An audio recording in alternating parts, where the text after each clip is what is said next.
1,18,250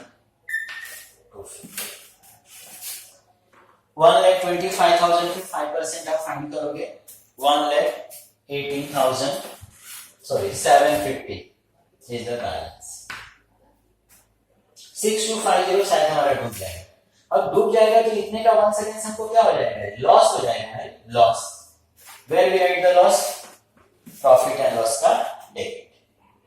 अब पहले से हमारे पास यहाँ पर कोई पहले से पैसा डूबा नहीं है, बैड डेब्ट्स पहले से नहीं है।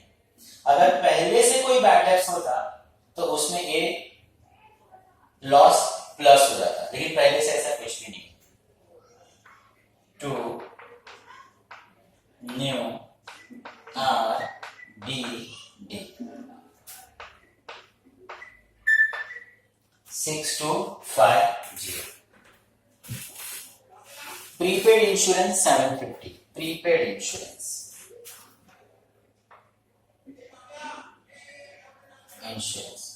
Insurance is 3000।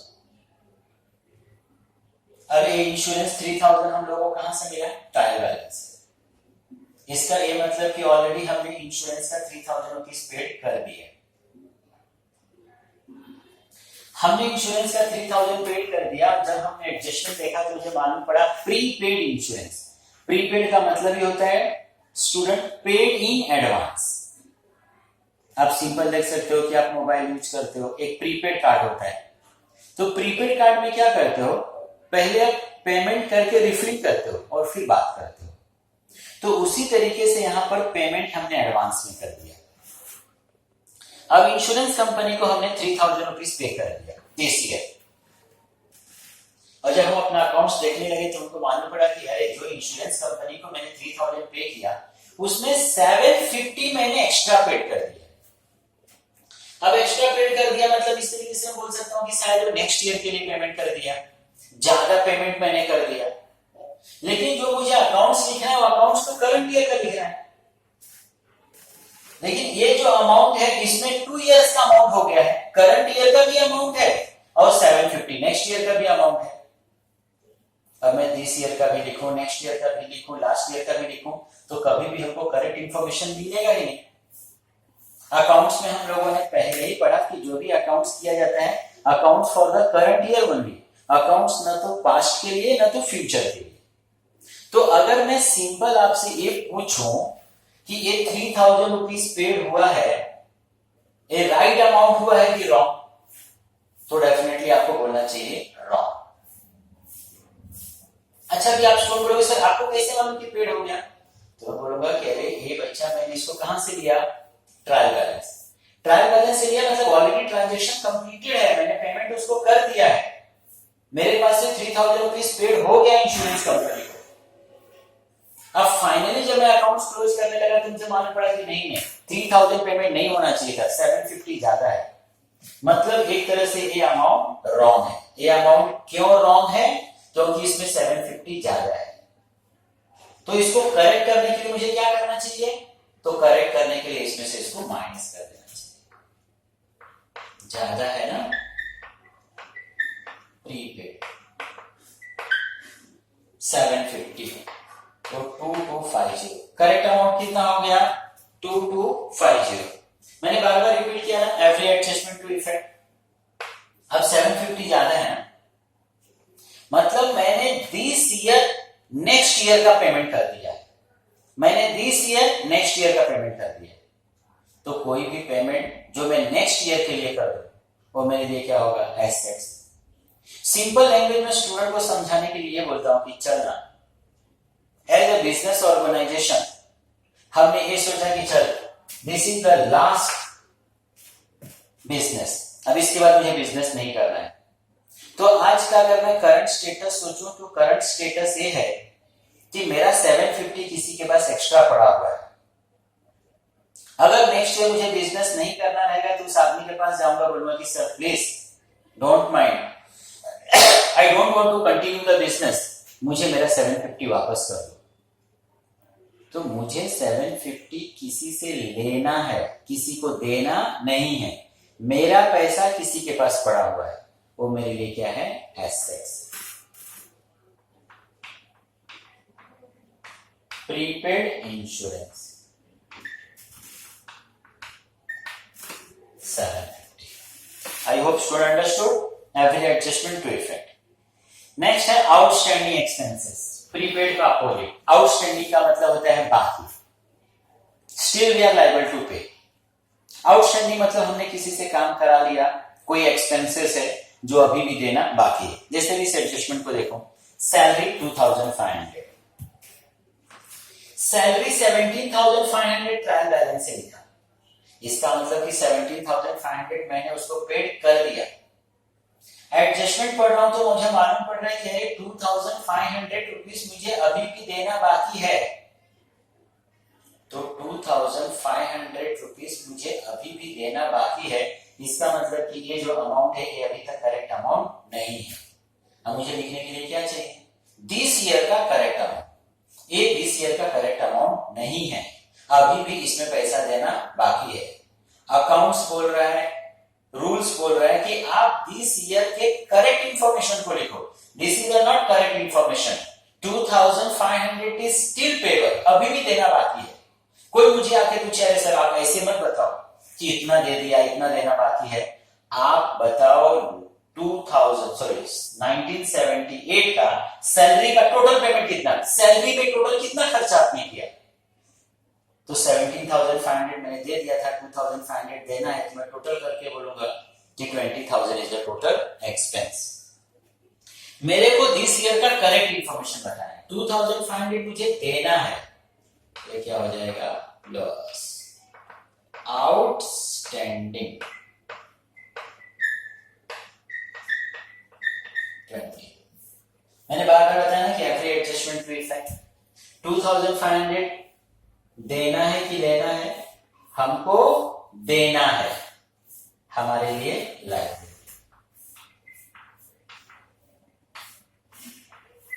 आउटस्टैंडिंग एक हेडिंग लिख दिए.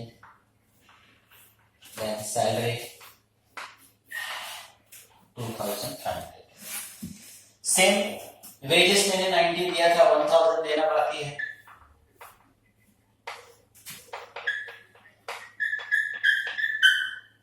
Every adjustment to effect 1,000 rupees मुझे देना है, हमारे लिए लायबिलिटी.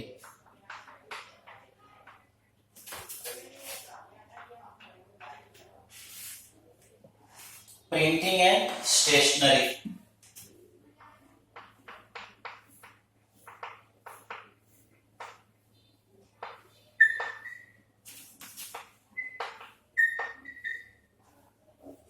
500 रुपीज मुझे देना है.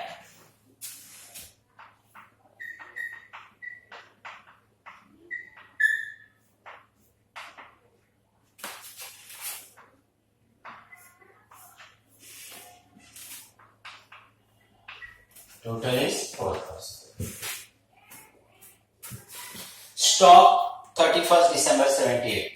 ट्रायल बैलेंस में जो स्टॉक रहेगा स्टूडेंट वो ऑलवेज ओपनिंग स्टॉक, और एडजस्टमेंट जो में स्टॉक रहेगा student always closing stock. 1,30,000 rupees. अब मैं ऑलरेडी इसको समझा चुका था कि क्लोजिंग स्टॉक मतलब बचा हुआ मटेरियल. अब मटेरियल्स हमारे पास बच गया, मतलब इतना मटेरियल्स मैंने कम यूज किया. मैंने लिखने के लिए जो यहां पर लिखा हुआ है 2 lakhs ओपनिंग, 270,500 परचेज, मतलब मैं ये यहां पे दिखा रहा हूं कि देखो मैंने 4,70,500 का मटेरियल यूज किया. इतने का मटेरियल मेरे पास यूज हो रहा है, बट रियलिटी ये नहीं है. When on the last date जब मैंने जाके देखा तो यही मटेरियल्स जो मैंने लाया था यूज करने के लिए, उसमें से 1,30,000 का मटेरियल्स मेरे पास क्या हो गया, बच गया. तो वो क्लोजिंग स्टॉक ऑफ मटेरियल मेरे इस एक्सपेंस को क्या कर रहा है, कम कर रहा है. तो मैं इसमें से उसको माइनस कर दूं या we write on the credit side, दोनों का मतलब क्या है, सेम. तो मटेरियल्स मेरे पास बचा.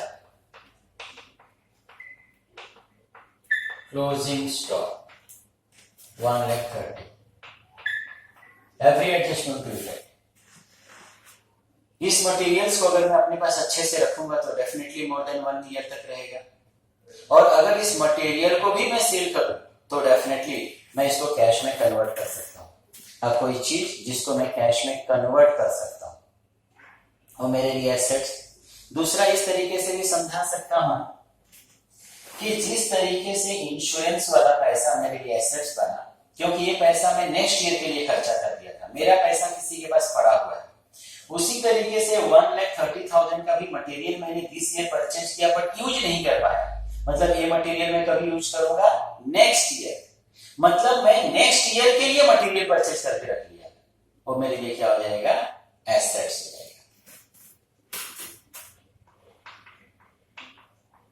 कोई भी एक्सपेंसेस जो मैं नेक्स्ट ईयर के लिए करूँ वो भी मेरे लिए assets. 1,30,000। Chauhan and Deshpande has taken goods worth rupees 2,000 and 3,000 respectively for their personal use. Chauhan और देशपांडे अपने खुद के पर्सनल यूज के लिए बिजनेस में से क्या लेके जा रहे हैं, गुड्स लेके जा रहे हैं। अब इसको मैं स्टूडेंट को इस तरीके से समझाता हूं कि चौहान और देशपांडे गुड्स लेके जा रहे हैं, तो आप ये सोचिए कि गुड्स कहां बनता है, फैक्ट्री में बनता है। फैक्ट्री मतलब कौन सा अकाउंट, ट्रेडिंग अकाउंट। फैक्ट्री मतलब ट्रेडिंग अकाउंट। गुड्स जा रहा है, goods is a real, goods goes out, goods taken by Chauhan, same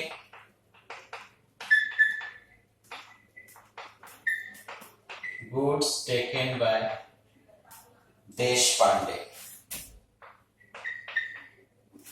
तो गुड्स क्या बनता है, फैक्ट्री। फैक्ट्री मतलब ट्रेडिंग। गुड्स जा रहा है, goods real, goes out, credit. किसने लिया, पार्टनर्स ने लिया। ये पार्टनर्स, पार्टनर्स क्या है, नाम। रिसीवर, मैंने बताया कि पार्टनर अगर अपने घर से कुछ लेकर आता है that is known as capital, और पार्टनर अगर कुछ भी अपने लिए लेकर जाता है तो that is known as drawing. तो ये क्या हो गया, ड्रॉइंग। पार्टनर्स, नाम, personal, receiver, debit. I hope student, तो हियर वी कंप्लीट डेबिट और क्रेडिट साइड का पोस्टिंग्स हम लोगों ने यहां पर क्या किया, कंप्लीट किया। क्लोज करने का तरीका स्टूडेंट एज यूजुअल जैसा हमेशा करते थे वैसा ही है, बट क्लोजिंग कैसे करने का ये क्वेश्चंस नंबर सेकंड से हम लोग देखेंगे। पहले आप इतना ही अच्छे से करो। एक बार मैं रिपीटली बता दूं कि किस तरीके से करना है। Always draw the four ledger, trading, profit and loss, partners and balance sheet. Trading account is known as the factory account, profit and loss is known as the office. एक पार्टनर है और एक आपका बैलेंस शीट है। Trading, profit and loss के ऊपर हम लोग हेडिंग लिखते हैं फॉर द ईयर एंडेड, क्योंकि उसमें पूरे 1 ईयर का इंफॉर्मेशन रहता है। बैलेंस शीट के ऊपर हेडिंग लिखते हैं balance sheet as on. As on मतलब आज का, इसमें सिर्फ डियर एक दिन का इंफॉर्मेशन रहता है। Balance sheet next day change हो जाता है। क्वेश्चंस को, एडजस्टमेंट को रीड करके रिलेटेड आइटम्स मार्किंग करने का। जिस आइटम्स को मार्किंग करोगे that you right the inner, और जो मार्किंग नहीं होगा वो आउटर। इसमें 3 आइटम्स हमेशा लिख लेने का, opening stock, purchase, sales. Trial balance जब डेबिट साइड का आइटम्स का पोस्टिंग करोगे तो आपको दिमाग में सिर्फ इतना रखना है कि डेबिट साइड में क्या आता है, एक्सपेंसेस, लॉसेस, एसेट्स। अगर डायरेक्ट एक्सपेंस है, उस एक्सपेंस के बंद होने से मैन्युफैक्चरिंग बंद हो जाएगा। अगर वो फैक्ट्री का एक्सपेंस है, you right in the trading. Office का एक्सपेंस है, या उस एक्सपेंस के बंद होने से मैन्युफैक्चरिंग बंद नहीं होगा, प्रॉफिट एंड लॉस का debit. Land, building, plant, machine, furniture, due to any reason we are liable to get the money. किसी चीज को मैं कैश में कन्वर्ट कर सकता हूं। All these are the assets, उसको आप एसेट्स में लिखोगे। क्रेडिट साइड का पोस्टिंग करोगे तो क्रेडिट साइड के पोस्टिंग में आपके दिमाग में रहना चाहिए क्रेडिट साइड में क्या आता है, इनकम, गेन, लायबिलिटी।